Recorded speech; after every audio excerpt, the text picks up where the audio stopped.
any person that wants to make a change is the skill of being curious. So what comes from that is the willingness to see varying perspectives. For me, curious means that you are literally interested in what is the spirit of your comment? Where is this person's perspective coming from? The openness to multiple solutions, as well as the commitment to asking questions. Too often, people believe there is only one right answer. And that's the biggest myth. The biggest myth that we've given our young people is there's one answer, one path, one route, one law.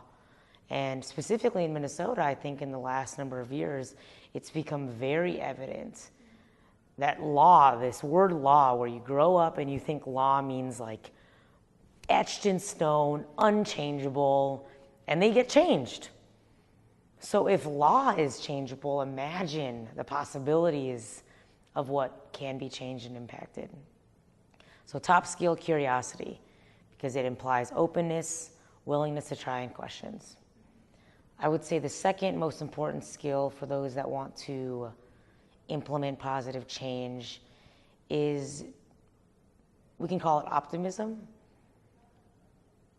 So for me, when I say optimism, I mean to see the possibilities more so than the concerns.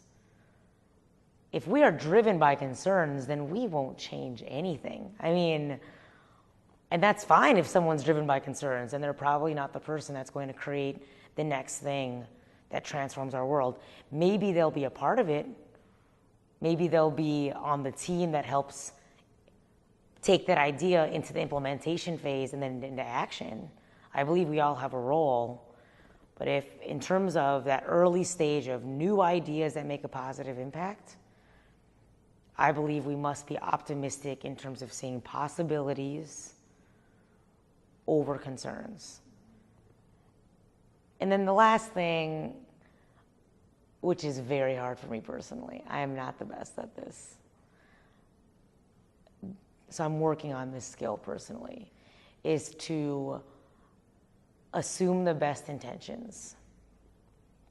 So it's difficult to do this because we see every day people not having the best intentions.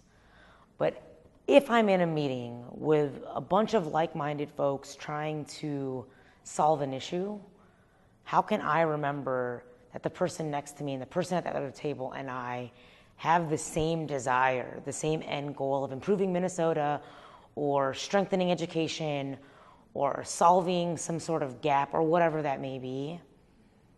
Because if I can remember that at the heart of it, my heart and that person's heart are more aligned than dissimilar, then the energy is totally shifted on what's possible in that room. So if positive change is desired by a person in general, but specifically a young leader, these are skills that I don't believe are as easily exposed or practiced in traditional leadership settings, and are skills that I believe to be critical for those that are interested in creating or implementing those next phase of ideas that our society will benefit from.